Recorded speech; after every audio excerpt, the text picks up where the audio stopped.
아담이 죄를 지은 후 모든 사람이 사망의 올짜기와 같은 인생을 살아갑니다. 가시던 불과 은극히 가득한 세상에서 저마다 수고하고 무거운 섬을 짊어지고 고달픈 인생을 살고 있습니다. 그런데 예수님은 믿은 후에도 사망의 음침한 골짜기를 지날 때가 있습니다. 감당할 수 없는 고난을 당하면 어디로 가야 할지, 어떻게 해야 할지 눈앞이 캄캄하고 정신이 아찔한 것입니다. 하지만 사망의 음침한 골짜기를 지날 때 낙심하거나 좌절해서는 안 됩니다. 목동이었던 다윗은 이렇게 고백을 합니다. 내가 사망의 음침한 골짜기로 다닐지라도 해를 두려워하지 아니할 것은 주께서 너와 함께 하심이라. 주의 지팡이와 말대기가 나를 아니하니이다. 여러분, 중동 지역에는 풀이 많지 아니하게 해서 목자가 왕들을 데리고 푸른 초창을 찾아서 산길을 떠날 것입니다. 그런데 길을 가다 보면 평평한 곳을 지날 때도 있고 가파르고 위험한 골짜기를 지날 때도 있습니다.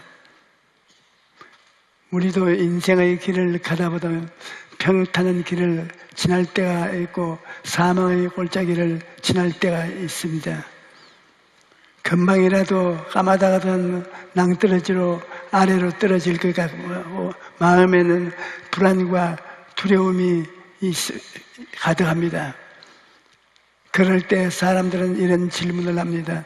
하나님께서 왜 우리를 사망의 골짜기로 나가게 합니까? 물론 우리는 크고 적은 고난의 이유를 다 알 수 없습니다. 그러나 한 가지 분명한 것은 하나님께서 우리로 사망의 골짜기를 지나고 하시는 것은 우리를 사랑하시기 때문에 사실입니다. 이스라엘에서는 양을 키울 때 염소를 함께 키우는 경우가 많습니다. 양은 배부르고 안전하다고 느끼면 늘 놀기를 좋아하기 때문에 운동 부족으로 병이 생기기 쉽습니다. 날씨가 더울 때도 서로 붙들고 있기 때문에 병에 걸리기 쉽습니다. 그런데 염소를 한번 키우게 되면 염소와 양들 사이를 돌아다니면서 양을 발이 받기 때문입니다. 양이 염소를 피해 이리저리 움직이면서 건강하게 자라는 것입니다. 이와 같이 하나님께서 우리 인생에 고난을 허락하는 것은 결국 우리의 유익을 위한 것입니다. 찰스 스탠리 목사는 우리는 산꼭대기의 경험보다 골짜기의 경험을 통해 더 많은 것을 배운다라고 말했습니다. 성공해서 높은 조리에 있을 때보다 고난이라는 골짜기를 통과할 때 더 많은 것을 배우게 되는 것입니다. 잔잔한 바다에서는 좋은 뱃사공이 많아지지 않는다라는 말이 있습니다. 거센 파도를 이겨나가야만 훌륭한 뱃사공이 될 수 있는 것입니다. 역사학자 아이놀드 토인비는 인류 문명은 역경의 소산이라고 주장합니다. 우리가 언뜻 생각하는 기후도 좋고 평온한 자연에서 살았던 민족이 훌륭한 문명을 이룰 것 같지만 실제로는 불리한 자연 환경에 처한 민족들이 역경을 극복하고 어려운 과정에서 위대한 문명을 이루었다는 것입니다. 민족뿐만 아니라 개인의 삶도 고난이 없으면 성장하지 않습니다. 사람은 고난을 이겨내는 과정에 통해서 성장하는 것입니다. 대나무가 바람이 불어도 쓰러지지 않고 곧게 위로 뻗을 수 있는 것은 중간중간에 마디가 있기 때문입니다. 이 원리를 이용한 것이 드럼통입니다. 드럼통은 처음에는 양철로 그냥 동그랗게 만들어졌는데 옆에서 충격을 가하면 쉽게 터지곤 했습니다. 그래서 어떤 사람이 대나무의 마디를 보고 아이디어를 얻어서 드럼통에 대나무 마디처럼 주름을 몇 개 쳐넣었습니다. 3배나 강해졌다는 것입니다. 여러분, 사람의 고난을 이겨낼 때 마디가 생겨납니다. 고난을 당할 때 하나님 편을 들고 기도하면 믿음이 더욱 견고해지는 것입니다. 시편 34편 1, 19절은 의인은 고난이 많으나 야훼께서 그의 모든 고난에서 건지시는도다라고 말씀하십니다. 의인에게는 고난은 있지만 하나님께서 그 모든 고난에서 건지신다고 하시는 것을 믿어야 합니다. 그러므로 두려워하지 말고 나와 함께 하시는 주님을 바라보십시오. 사망의 음침한 골짜기를 지날 때 우리는 혼자가 아닙니다. 주님께서 나와 함께 계신다는 것을 알아야만 합니다. 양들만 사망의 골짜기를 지나가는 것이 아니라 목자가 양들과 함께 가는 것입니다. 여러분들이 사망의 골짜기를 지나갈 때에는 혼자들 아닙니다. 주님께서 여러분과 함께 걷고 계시다는 것을 알아야 합니다. 저는 복음을 전하러 다니다 보니 비행기를 탈 기회가 많이 있습니다.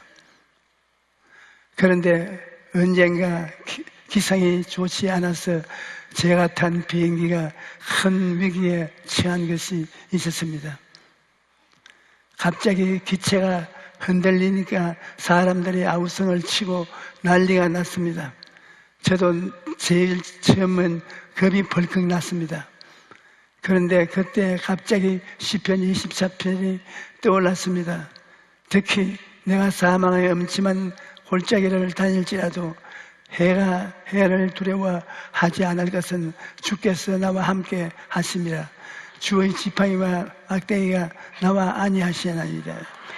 이 구절이 떠올라서 입술로 고백했더니 불안한 마음이 사라지고 평안을 되찾을 수 있었습니다. 어떤 상황에서도 주님을 바라보면 두려움을 이기고 평안을 누릴 수 있는 것입니다. 예수님께서는 나는 선한 목자라, 선한 목자는 양들을 위하여 목숨을 버린다고 말씀하셨습니다. 예수님은 십자가에서 죽으심으로 우리를 구원하시고 늘 우리와 함께 하시고 우리를 먹이시고 돌보시고 지켜주시는 것입니다. 목자는 지팡이와 막대기로 양을 위험에서 건져주시는데 우리의 목자이신 예수님은 십자가를 통해 우리를 건져주시는 것입니다. 그리고 예수님의 십자가가 우리를 구원하는 지팡이요 막대기인 것입니다. 십자가는 우리를 죄하게 되는 골짜기에서 건져주시는 그 지팡이며 불의함이 있는 골짜기에서 건져주는 지팡이요 질병이라고 하는 골짜기에서 건져주는 지팡이요 가난이라는 골짜기에서 건져주는 지팡이요 영원한 죽음이라는 골짜기에서 건져주는 지팡이의 하나님 것입니다. 십자가 지팡이를 의지하면 우리는 어떤 골짜기라도 건널 수 있습니다. 예수님을 늘 우리와 함께 계십니다. 바로 이 자리에도 함께 계시지요. 그러므로 사망의 골짜기를 지날 때 다른 것은 보지 말고 예수님만 바라보십시오. 시편 23편 6절에 내 평생에는 선하심과 인자하심이 반드시 나를 따르리니 내가 야훼의 집에 영원히 살리로다 라고 말씀합니다. 하나님이 선하시고 인자하신 분이시라는 사실은 우리에게 큰 위로가 됩니다. 내가 불광동에서 교회를 개척할 때 마음도 춥고 몸도 춥고 생활도 추웠으며 천막을 치고 가마니를 깔았는데 교인이라고는 5명, 연보도 한 푼 없었습니다. 그러나 항상 밥상을 비어 있지요. 잠자리는 추워서 벌벌 떱니다. 그런데 바로 그때 성령께서 하나님은 좋으신 하나님이라는 진리를 알려주셨습니다. 천막에 있어도 하나님을 좋을 하나님이시고 가만히 위에 예배를 들어도 하나님은 좋으신 하나님이시라고 빈 밥상을 받나도 하나님은 더 좋으신 하나님이시다. 하나님은 좋으신 하나님이라는 성령님의 음성을 저에게 항상 위로가 되었습니다. 그래서 확고하신 확신을 가지고 가난하고 헐벗고 금줄이고 사람들에게 하나님은 좋으신 하나님이십니다 라고 전하게 된 것입니다. 마지막으로 우리가 알아두는 것은 골짜기 머무르기 위한 처소와 골짜기가 아니고 통과하기만 한 골짜기라는 사실입니다. 사망의 골짜기를 지나는 것은 고통스러운 경협이 되는데 영원히 계속되는 것은 아닙니다. 우리의 목적이신 주지 인도를 따라가면 골짜기를 통과하여 마침내 푸른 불밭 쉴민한 물가에 도착하는 것입니다. 이사야 40장 11절에는 그는 목자같이 양떼를 먹이시며 어린 양을 그 팔로 모아 품에 안으시며 젖먹이는 일한 것들을 온순히 인도하시기를 다한다고 말씀했습니다. 사망의 골짜기를 지날 때 우리의 목자이신 예수님께서 우리를 그 품에 안고 푸른 풀밭 쉴 만한 물가 인도해 주시는 것입니다. 그리고 십자가의 아래에 푸른 풀밭이 있는 것입니다.